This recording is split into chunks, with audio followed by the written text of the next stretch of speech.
सुनो खुशबू, mummy papa आ रहे हैं कल। 10 दिन यहीं रुकेंगे, एडजस्ट कर लेना। राजेश ने खुशबू को बेड पर लेटते हुए कहा। कोई बात नहीं राजेश, आने दीजिए, आपको शिकायत का कोई मौका नहीं मिलेगा, खुशबू ने रिप्लाई दिया। सुबह जब राजेश की आंख खुली, खुशबू बिस्तर छोड़ चुकी थी। चाय ले लो, खुशबू ने राजेश की तरफ चाय का कप बढ़ाते हुए कहा। अरे खुशबू, तुम आज इतनी जल्दी नहा ली? हाँ, तुमने ही तो रात को बताया था कि आज मम्मी पापा आने वाले हैं, तो सोचा घर का थोड़ा अरेंज कर लूँ। वैसे किस वक्त तक आ जाएंगे वो लोग?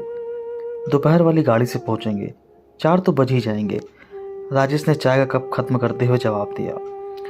खुशबू, देखना कहीं पिछली बार की तरह। नहीं नहीं, पिछली बार जैसा कुछ भी नहीं होगा, खुशबू ने भी कप खत्म करते हुए राजेश को कहा और उठकर रसोई की तरफ बढ़ गई। नाश्ता करने के बाद राजेश ने खुशबू से पूछा, तुम तैयार नहीं हुई क्या? आज स्कूल की छुट्टी है। नहीं, आज तुम निकलो, मैं ऑटो से पहुंच जाऊंगी, थोड़ा लेट निकलूंगी, खुशबू ने लंच बॉक्स थमाते हुए राजेश को कहा। बाय बाय कहकर राजेश बाइक से ऑफिस के लिए निकल गया और खुशबू घर के काम में लग गई।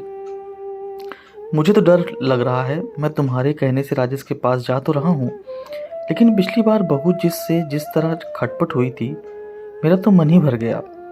न जाने ये 10 दिन कैसे जाने वाले हैं। राजेश के पिताजी राजेश की मम्मी से कह रहे थे, अजी भूल भी जाइए, बच्ची है, कुछ हमारी भी तो गलती थी, हम भी तो खुशबू से कुछ ज़्यादा ही उम्मीद लगाए बैठे थे। उन बातों का अब साल भर बीत गया है, क्या पता कुछ बदलाव आ गया हो। इंसान हर पल कुछ नया सीखता है, क्या पता कौन सी ठोकर किसको क्या सिखा दे, राजेश की माँ ने पिताजी को हौसला देते हुए कहा। दरअसल 2 भाइयों में राजेश बड़ा था और श्रवण छोटा। राजेश गांव से 10वीं करके शहर आ गया आगे पढ़ने, और श्रवण पढ़ाई में कमजोर था, इसलिए गांव में पिताजी का खेती बाड़ी में हाथ बटाने लगा। राजेश बीटेक करके शहर में ही 20,000 रुपये की नौकरी करने लगा। खुशबू से कोचिंग सेंटर में ही राजेश की जान पहचान हुई थी। यह बात मम्मी पापा को राजेश ने खुशबू शादी के कुछ दिन पहले बताई।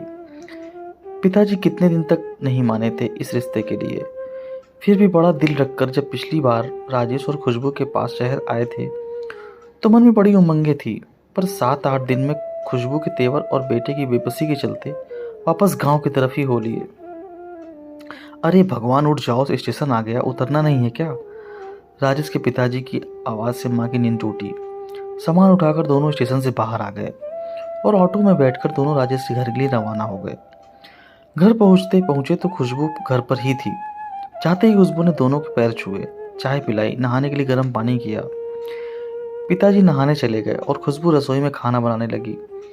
थोड़ी देर में राजेश भी आ गया, फिर बैठकर सब ने थोड़ी थोड़ी देर बातें की और खाना खाया। अगले दिन सुबह 5 बजे पिताजी उठे तो खुशबू पहले ही उठ चुकी थी। पिताजी को उठते ही गर्म पानी पीने की आदत थी। खुशबू ने पहले से ही पिताजी के लिए पानी गर्म कर रखा था। नहा धोकर पिताजी को मंदिर जाने की आदत थी। खुशबू ने उनको जल से भरकर लौटा दिया।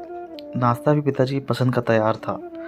सबको नाश्ता करवाकर खुशबू राजेश के साथ चली गई तो पिताजी ने चैन की सांस ली।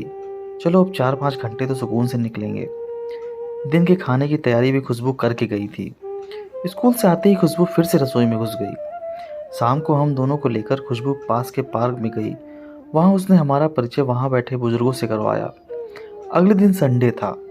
खुशबू, राजेश और हम दोनों चिड़ियाघर देखने गए। हमारे लिए ताज्जुब की बात यह थी कि प्रोग्राम खुशबू ने बनाया था। खुशबू ने खूब अच्छे से चिड़ियाघर दिखाया और शाम को इंडिया गेट की सैर भी करवाई। खाना पीना भी हम सब ने बाहर ही किया। इस खुशमिजाज रूटीन से पता ही नहीं चला वक्त कब पंख लगाकर उड़ गया। कहाँ तो हम सोच रहे थे कि 10 दिन कैसे गुजरेंगे और कहाँ 15 दिन बीत चुके थे। आखिर कल जब श्रवण का फ़ोन आया कि फसल तैयार हो गई है और काटने के लिए तैयार है, तो हमें अगले ही दिन गांव वापसी का प्रोग्राम बनाना पड़ा। रात का खाना खाने के बाद हम कमरे में सोने चले गए तो खुशबू हमारे कमरे में आ गई। उसकी आंखों से आंसू बह रहे थे। मैंने पूछा, क्या बात है बहू, रो क्यों रही हो? तो खुशबू ने पूछा, पिताजी, माँ जी, पहले आप लोग ये बात बताइए, पिछले 15 दिनों में कभी आपको यह महसूस हुआ कि आप अपनी बहू के पास हैं या बेटी के पास? नहीं बेटा, सच कहूँ तो तुमने हमारा मन जीत लिया। हमें किसी भी पल यह नहीं लगा कि हम अपनी बहू के पास रह रहे हैं। तुमने हमारा बहुत ख्याल रखा।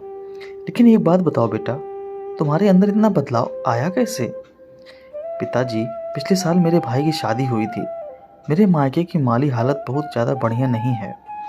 इन छुट्टियों में जब मैं वहाँ रहने गई तो मैंने अपने माता पिता को एक एक चीज़ के लिए तरसते देखा।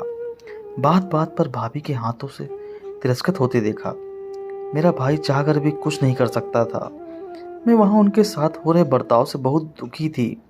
उस वक्त मुझे अपनी करनी याद आ रही थी कि किस तरह का सलूक मैंने आप दोनों के साथ किया था।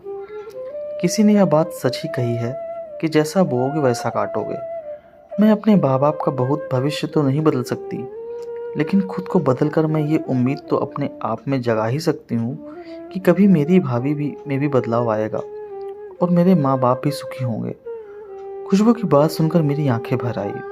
मैंने बहू को खींचकर गले से लगा लिया। हाँ बेटा, अवश्य एक दिन अवश्य ऐसा होगा।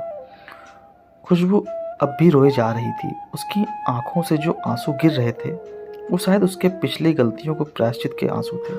दोस्तों, उम्मीद करता हूँ भावुक कहानी आपको पसंद आई, और पसंद आई वीडियो को लाइक करें, शेयर करें, और चैनल पर नए हो तो सब्सक्राइब करना ना भूलें। धन्यवाद।